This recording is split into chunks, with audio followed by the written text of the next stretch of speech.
Lean manufacturing அப்படின்னு எடுத்துக்கிட்டிங்கன்னா நிறைய டூல்ஸ் அண்ட் ஜாப்பனீஸ் வேர்ட்ஸ்லாம் இருக்குது. ஸோ இந்த பர்டிகுலர் வீடியோவில் நம்ம என்ன பார்க்க போகிறோம்னா 25 tools are Japanese terms of lean manufacturing பார்த்து ரொம்ப சிம்பிளாக எல்லாருக்கும் புரிகிற மாதிரி சொல்ல போகிறோம். வாங்க வீடியோக்குள்ளே போகலாம்.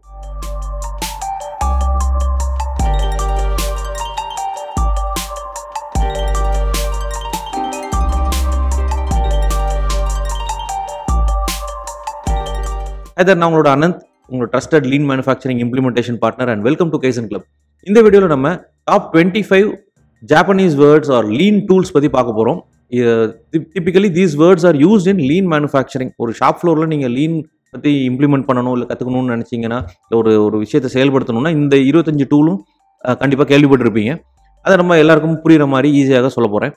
ஸோ அதில் நம்ம ஸ்டார்ட் பண்ணலாம். அடுத்தது நம்ம பார்க்க போகிறது இந்த pacemaker process. Pacemaker ப்ராசஸ்னால் நம்ம வேல்யூ ஸ்ட்ரீம் மேப்பிங்கில் நம்ம அந்த டேர்ம் யூஸ் பண்ணுவோம். எந்தெந்த ப்ராசஸுக்கு நம்ம ஷெட்யூல்ஸை இஷ்யூ பண்ணணுமோ அதுக்கு பேர் பேஸ் மேக்கர் ப்ராசஸ். அதாவது ஒரு லைன் இருக்குது, கண்டினியூஸ் ஃப்ளோ இருக்குது, மொத்தமே 5 ஆக்டிவிட்டி தான். அந்த 5 ஆக்டிவிட்டியுமே கண்டினியூஸாக இருக்குது அப்படின்னா நம்ம ஃபஸ்ட்டு ஆக்டிவிட்டிக்கு இஷ்யூ பண்ணால் போதும் ப்ரொடக்ஷன். அந்த ஃபஸ்ட் ஆக்டிவிட்டி பர்சன் வந்து அந்த ஆக்டிவிட்டி ஆரம்பிப்பார். அடுத்த ப்ராசஸ் 2க்கு வந்து அந்த ப்ராடக்ட் ஃப்ளோ ஆகும். அப்படியே ஒரு இடத்துக்காக ஃப்ளோ ஆகிடும்.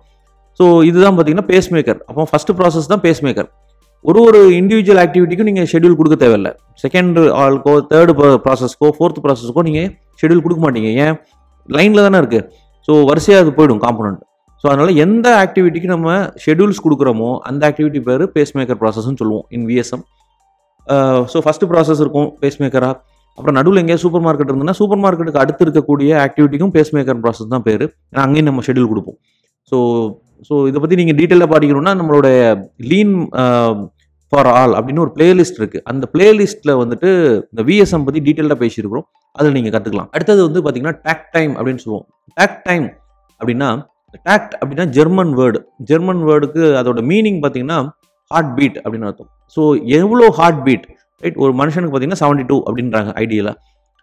இந்த உங்களோட லைனு எந்த ரேட்டில் ப்ரொடியூஸ் பண்ணும் to meet the customer demand. So formula என்னன்னு பார்த்தீங்கன்னா available time divided by customer demand. ஆவரேஜாக ஒரு மாதத்துக்கு இவ்வளோனா ஒரு நாளைக்கு இவ்வளோ, ஒரு ஷிஃப்ட்டுக்கு எவ்வளோ தேவை கஸ்டமர் கொடுக்குறாங்க. அதுதான் வந்து டாக் டைம் அப்படின்னு சொல்லுவோம். இந்த டாக் டைம் உங்களோட ஐடியா எதுக்காக இதை யூஸ் பண்ணுறோம்னா, எந்தெந்த ஆக்டிவிட்டிலாம் டாக் டைமை விட கம்மியாக இருக்கோ அதெல்லாம் ஓகே. எந்தெந்த ப்ராசஸ்லாம் டாக் டைமை விட ஜாஸ்தியாக இருக்குது சைக்கிள் டைம் அப்படின்னா அதெல்லாம் பாட்டில் நெக்னு சொல்லுவோம். ஸோ உங்களோட லைனில் பாட்டில் நெக் ப்ராசஸை ஐடென்டிஃபை பண்ணுவதற்காகத்தான் இந்த டாக் டைமை நம்ம யூஸ் பண்ணுறோம். ஸோ அந்த ஆக்டிவிட்டியில் தான் உங்களுக்கு மெட்டீரியல் தேங்கி நிற்கும், கஸ்டமர் டிமாண்டை மீட் பண்ண முடியாமல் நிற்கும். ஸோ இதுதான் வந்து இந்த டாக் டைமுடைய சிக்னிஃபிகன்ஸ். அடுத்தது பார்த்தீங்கன்னா போக்கோயோகே அப்படின்னு சொல்லுவோம். போக்கோயோகே அப்படின்னா மிஸ்டேக் ப்ரூஃபிங், ஏன்னா எரர் ப்ரூஃபிங்னு சொல்லுவாங்க. எப்படி வந்து ஒரு ஜிடோக்கால நம்ம வந்து building intelligence into the machine அப்படின்னு சொன்னோமோ, போக்கோயோகேவும் சம்திங் சிமிலர் தான்.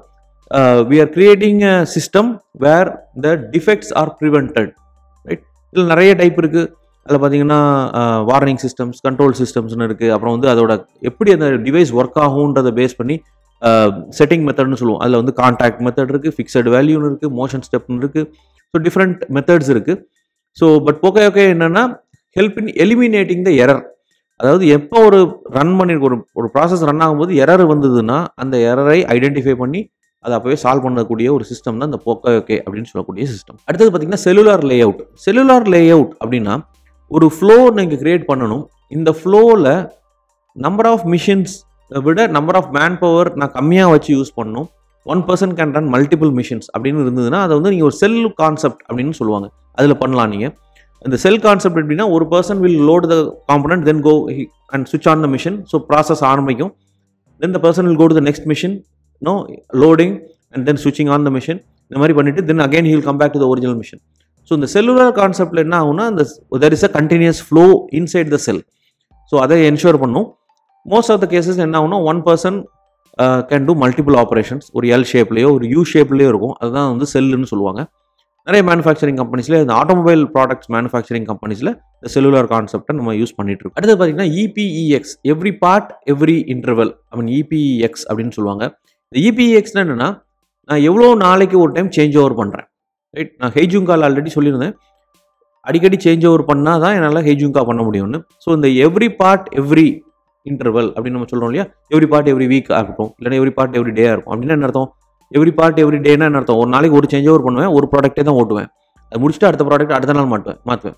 அப்போ நான் ஒரு நாளைக்கு ஒரு சேஞ்ச் ஓவர் தான் பண்ணுறேன் இந்த மிஷின்லன்னு அர்த்தம். ஸோ இந்த EPEXங்கிறது ஒரு number which will connect with heijunka. நான் சேஞ்ச் ஓவர் அடிக்கடி பண்ணால் என்னால் இந்த EPEXங்கிறது குறைஞ்சிக்கிட்டே வரும். எவ்ரி பார்ட் எவ்ரி ஹவர் அப்படின்னா என்ன அர்த்தம்? ஒரு ஹவருக்கும் நான் ப்ராடக்ட்டை மாற்றிக்கிறேன். அப்போ அதுக்கேற்ற மாதிரி நான் சேஞ்ச் ஓவர் டைமை குறைக்கணும். நிறைய சேஞ்ச் ஓவர் பண்ணும்போது number of times will increase and total number of minutes spend for change over should reduce. Okay, so இது வந்து இந்த EPEXன்னு சொல்லுவாங்க. அடுத்தது பார்த்தீங்கன்னா இந்த 5Y டெக்னிக். இந்த 5Y டெக்னிக் இஸ் ஆல்சோ ஒரு QCயில் நம்ம அடிக்கடி யூஸ் பண்ணக்கூடிய ஒரு வார்த்தை. 5Y அனாலிசிஸ் இல்லைன்னா YY அனாலிசிஸ்ம்பாங்க.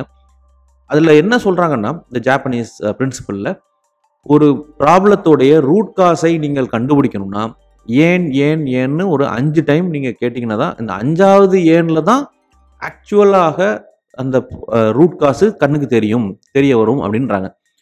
ஃபஸ்ட்டு ஒய் செகண்ட் ஒய்ல வந்து நீங்கள் வந்து அதோட ரிசல்ட் அந்த சிம்டம்ஸை தான் நீங்கள் பார்ப்பீங்க. உண்மையிலே நீங்கள் ரூட் காஸை கண்டுபிடிக்கணும்னா ஏன்னு 5 டைம் கேட்கணும். அந்த 5வது ஏனுக்கு வரக்கூடிய ஆன்சர் தான் மோஸ்ட் ப்ராபப்ளி அதோடைய ரூட் காஸ் அப்படின்னு சொல்கிறாங்க. ஸோ இதனால தான் இந்த 5Y டெக்னிக் வந்து குவாலிட்டி விஷயங்கள் TQMலலாம் வந்து அடிக்கடி யூஸ் பண்ணக்கூடியது வார்த்தை. குவாலிட்டி அனாலிசிஸ் ISOவில் யூஸ் பண்ண சொல்லுவாங்க. நிறைய இடத்துல இதை யூஸ் பண்ணுறோம். நம்ம 22 டூல் பார்த்தீங்கன்னா SMED அப்படிமோ, single minute exchange of dies இல்லைனா குயிக் சேஞ்ச் ஓவர். எப்பப்பெல்லாம் நான் சேஞ்ச் ஓவர் பண்ணுறனோ அப்போ நான் வந்து சேஞ்ச் ஓவர் டைமை குறைச்சால் எனக்கு மிஷினோட யூட்டிலைசேஷனை இன்க்ரீஸ் பண்ண முடியும் இல்லைங்களா? ஆல்ரெடி நம்ம ஹேஜுங்காவில் பார்த்தோம். அதே மாதிரி இதுக்கு முன்னாடி யூஸ் பண்ண ஒரு விஷயத்துலையும் நம்ம இந்த ஹேஜுங்காவை கனெக்ட் பண்ணியிருந்தோம். அதாவது EPEX every part every interval இல்லையா? ஸோ சேஞ்ச் ஓவர் டைமை குறைக்கணும், நம்பர் ஆஃப் சேஞ்ச் ஓவரை இன்க்ரீஸ் பண்ணணும். நம்ம ட்ரெடிஷ்னல் பேட்ச் மேனுஃபேக்சரிங்கில் என்ன பண்ணுவாங்கன்னா சேஞ்ச் ஓவர் டைமை வந்து குறைக்க மாட்டாங்க. அது அப்படியே இருக்குன்னு நினச்சிப்பாங்க. 1 hour சேஞ்ச் ஓவர்னா 1 hour தான் வச்சுப்பாங்க. அதனால என்ன பண்ணுவாங்க, நம்பர் ஆஃப் சேஞ்ச் ஓவர்ஸை குறைப்பாங்க. ஒரு வாரத்துக்கு ஒரு டைம் தான் பண்ணுவேன், இல்லை 4 நாளைக்கு ஒரு டைம் தான் பண்ணுவேன்ற மாதிரி நம்பர் ஆஃப் சேஞ்ச் ஓவர்ஸை குறைச்சிருவாங்க. குறைக்கவே மாட்டோம். மிஷினை வந்து ஒரே செட்டிங்லேயே ஓட்டுறதுக்கு ட்ரை பண்ணுவாங்க. ஏன் அப்படின்னா பேட்ச் நிறைய பண்ணலாம் அப்படின்னு. லீன் வந்து கம்ப்ளீட்லி ஆப்போசிட்டாக பார்க்கும். லீனில் என்ன பண்ணுறோம், நான் சின்ன சின்ன பேட்சாக பண்ணணும், நான் அடிக்கடி சேஞ்ச் ஓவர் பண்ணணும், ஆனால் எனக்கு சேஞ்ச் ஓவர் டைம் கம்மியாகணும். ஸோ நான் ஒரு சேஞ்ச் ஓவருக்கு பண்ணக்கூடிய டைமை குறைச்சிட்டேன்னா நான் நம்பர் ஆஃப் சேஞ்ச் ஓவர்ஸ் நிறைய டைம் பண்ணலாம். எப்போ வேணும்னாலும் மாற்றிக்கிட்டு கடன்னு தேவையான ப்ராடக்ட்டை பண்ணலாம். ஸோ அதுதான் இந்த single minute exchange of dies. இந்த SMEDயில் பார்த்தீங்கன்னா இன்டர்னல் எக்ஸ்டர்னல்னு 2 டைப் ஆஃப் ஆக்டிவிட்டீஸ் இருக்குது. இந்த எக்ஸ்டர்னல் ஆக்டிவிட்டீஸ்னு பார்த்தீங்கன்னா மிஷின் ரன் பண்ணும் போதே நம்ம நிறைய விஷயங்கள் வெளியே செய்ய முடியும். அதாவது மிஷினுக்கு வெளியே செய்யக்கூடிய வேலைகள், அடுத்த ப்ராடக்ட், அடுத்த தேவையான டூல்ஸ் எல்லாம் ரெடி பண்ணி வச்சுக்கலாம். ரைட், அடுத்த ரா மெட்டீரியல் ரெடி பண்ணி வச்சுக்கலாம், பஞ்ச் டை ரெடி பண்ணி வச்சுக்கலாம். எல்லாத்தையும் நான் ரெடி பண்ணி வச்சுக்குவேன் எப்போ மிஷின் ரன் ஆகிட்டு இருக்கும்போதே. அது பேர் எக்ஸ்டர்னல் ஆக்டிவிட்டி. அடுத்து இன்டர்னல் ஆக்டிவிட்டின்னு ஒன்று இருக்குது. அது என்னென்னா மிஷின் ரன் ஆகும்போது நம்மளால் பண்ண முடியாது. ஏன்னா அது மிஷினுக்குள்ளே செய்ய வேண்டிய வேலை. மிஷினை நிறுத்திட்டு தான் செய்யணும். அப்போது மிஷினை நிப்பாட்டிட்டு தான் பஞ்ச் டையை கழட்ட முடியும். ரைட், அது மிஷினை நிப்பாட்டிட்டு தான் மிஷின் உள்ளுக்கு இருக்க டூல்ஸை வந்து நம்ம ஃபிக்சர்ஸை கழட்ட முடியும். அப்போது இதெல்லாம் வந்து இன்டர்னல் ஆக்டிவிட்டின்னு சொல்லுவோம். இந்த எக்ஸ்டர்னல் வேலைகளை நம்ம எக்ஸ்டர்னலாகவே செய்யலாம். நிறைய கம்பெனியில் மிஷினை நிறுத்திட்டு தான் அதையும் தேடிக்கிட்டு இருப்பாங்க. ரா மெட்டீரியல் தேடுவாங்க, மெட்டீரியல் தேடுவாங்க, எல்லாம் வந்து இன்டர்னலாக பண்ணிக்கிட்டு இருப்பாங்க. ஸோ SMEDங்கிற டூல் டெக்னிக் மூலமாக நம்ம சேஞ்ச் ஓவர் டைமை குறைக்க முடியும். அடுத்த டூல் பார்த்தீங்கன்னா 23rd டூல். அது வந்து பாயிண்ட் ஆஃப் யூஸ் ஸ்டோரேஜ் அப்படின்னு. எங்கே தேவையோ அங்கே மெட்டீரியலை ஸ்டோர் பண்ணிக்கிறது. இது வந்து இந்த 5Sல ஒரு முக்கியமான பாயிண்டாக பார்ப்போம். செட் இன் ஆர்டர் செகண்ட் டெஸ்ட்டில் எங்கே தேவையோ நான் அங்கேயே மெட்டீரியலை வந்து டூல்ஸை வந்து நான் அரேஞ்ச் பண்ணி வச்சுக்குவேன். தூரமாக வச்சோன்னா ஒரு டைம் நான் நடந்து போய் எடுத்துகிட்டு வரணும் இல்லையா? அதனால வந்து பக்கத்துலேயே மிஷினுக்கு பக்கத்துலேயே ஒரு சின்னதாக ஒரு டூல் ரேக் மாதிரி பண்ணியோ இல்லைனா ஒரு ஹேங்கிங் சிஸ்டம் மாதிரி பண்ணிவிட்டு டூலை வச்சுக்கிற பேர் தான் பாயிண்ட் ஆஃப் யூஸ் ஸ்டோரேஜ் அப்படின்னு சொல்லுவாங்க. 24th டூல் பார்த்தீங்கன்னா 5S. இந்த 5S பற்றி நிறைய வீடியோஸ் இருக்குது, நாங்களுமே வீடியோஸ் நிறைய போட்டிருக்கோம். 5Sங்கிறது என்ன, என்னுடைய பணியிடத்தை நான் சுத்தமாகவும் மிக்ஸ்அப் ஆகாமல் எரர் ஃப்ரீயாக வச்சுக்கிறதுக்காக ஒரு டூல் தான் 5S. 5 ஸ்டெப்ஸ் இருக்குது அதில். Chart, set in order, Shine, standardise and sustain அப்படின்னு சொல்லுவோம். ஒரு டூலும் பற்றி நம்ம நிறைய பேசியிருக்கிறோம். சார்ட்டிங்கில் பார்த்தீங்கன்னா தேவையில்லாததெல்லாம் ரிமூவ் பண்ணுறது, செட் இன் ஆர்டரில் தேவையான பொருட்களை அரேஞ்ச் பண்ணி வச்சுக்கிறது. அதுதான் வந்து இந்த பாயிண்ட் ஆஃப் வியூ ஸ்டோரேஜ் போன பாயிண்ட்டில் சொன்னேன் நான். தேர்டு பார்த்தீங்கன்னா ஷைன்னு சொல்லுவாங்க. டெய்லி நம்மளுடைய பணியிடத்தை அப்புறம் மிஷின்ஸை க்ளீன் பண்ணி வச்சுக்கிறது. ஸ்டாண்டர்டைஸுங்கிறது இந்த விஷயத்தை எல்லாரும் பண்ணணும், கம்பெனியில் ஈஸியாக பண்ணணும் மாதிரி விஷுவல் இண்டிகேட்டர்ஸ்லாம் வச்சுக்கிறது ஸ்டாண்டர்டைஸு. சஸ்டைனுங்கிறது தொடர்ந்து பண்ணுவது. இதுதான் வந்து இந்த 5S பிரின்சிபல்ஸு. லாஸ்ட்டாக பார்க்கக்கூடிய டூல் 25th டூல் பார்த்தீங்கன்னா TPM அப்படின்னு சொல்லுவோம். டோட்டல் ப்ரொடக்டிவ் மெயின்டெனன்ஸ் ஏன்னா டோட்டல் ப்ரிவென்டிவ் மெயின்டெனன்ஸ்னு சொல்லுவாங்க. மிஷினரியை நான் எப்படி சுத்தமாகவும் அதோட usage right best use machine வாங்கின அன்றைக்கி எப்படி ரன் ஆச்சோ அதே மாதிரி எப்போவுமே ரன் ஆகிற மாதிரி நான் மிஷினை எப்படி மெயின்டைன் பண்ண முடியும், 0 ஆக்சிடென்ட்ஸு ரைட் 0 டிஃபெக்ட்ஸ் வச்சுக்கிட்டு நான் மிஷின் மூலமாக 0 டிஃபெக்ட்ஸ் எடுக்கிற மாதிரி மிஷினை எப்படி மேனேஜ் பண்ணலாம் அப்படின்றது தான் இந்த டிபிஎம்னு சொல்லுவாங்க.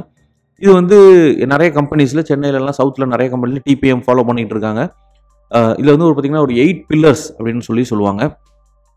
இந்த 8 பில்லர்ஸ்னு பார்த்தீங்கன்னா உங்களுக்கு வந்து training and education, autonomous maintenance, focused improvement, planned maintenance, quality maintenance, அப்புறம் இயர்லி எக்யூப்மெண்ட் மெயின்டெனன்ஸு, அப்புறம் வந்து சேஃப்டி ஹெல்த் அண்ட் என்விரான்மெண்ட், அப்புறம் வந்து ஆஃபீஸ் டிபிஎம், டிபிஎம் அட்மினிஸ்ட்ரேஷன் சொல்லுவாங்க. 8 டிஃப்ரெண்ட் டைப்ஸ் ஆஃப் பில்லர்ஸ் இருக்குது. இந்த ஒரு பில்லருக்கும் ஒரு செட் ஆஃப் ஆக்டிவிட்டீஸ் இருக்குது. இதை வந்து இம்ப்ளிமெண்ட் பண்ணாங்கன்னா என்ன ஆகும் அப்படின்னு பார்த்தீங்கன்னா ஃபோக்கஸ் என்ன 0 breakdowns and preventive maintenance நல்லா பண்ணி மிஷினரியை பெஸ்ட்டு யூசேஜ் கண்டிஷனில் வச்சுக்கிறது. ஸோ இதுதான் இந்த டிபிஎம் உடைய விஷயம். 0 accidents and 0 incidents. So accident வராமல் இன்சிடென்ட் வராமல் நம்ம மிஷினை பாதுகாப்பாக வச்சுக்கிறதுக்கு பேர் தான் டிபிஎம்னு சொல்லுவாங்க. ஸோ இதுதான் இந்த 25 டூலு. ஸோ இந்த பர்டிகுலர் வீடியோவில் நம்ம மொத்தமாக ப்ராடாக காமிச்சிருக்கிறோம். எங்களோட லீன் மாஸ்டர் கோர்ஸ் அப்படின்னு இருக்குது. அந்த மாஸ்டர் கோர்ஸில் வந்து இந்த ஒரு டூலையும் இன்டெப்த்தாக கூட நம்ம சொல்லியிருக்கோம். ஸோ அது உங்களுக்கு வேணும்னா எங்களோட இந்த டிஸ்கிரிப்ஷனில் அந்த கோர்ஸோட லிங்க் கொடுத்துருக்கேன். ஸோ அதை நீங்கள் செக் அவுட் பண்ணி பார்க்கலாம்.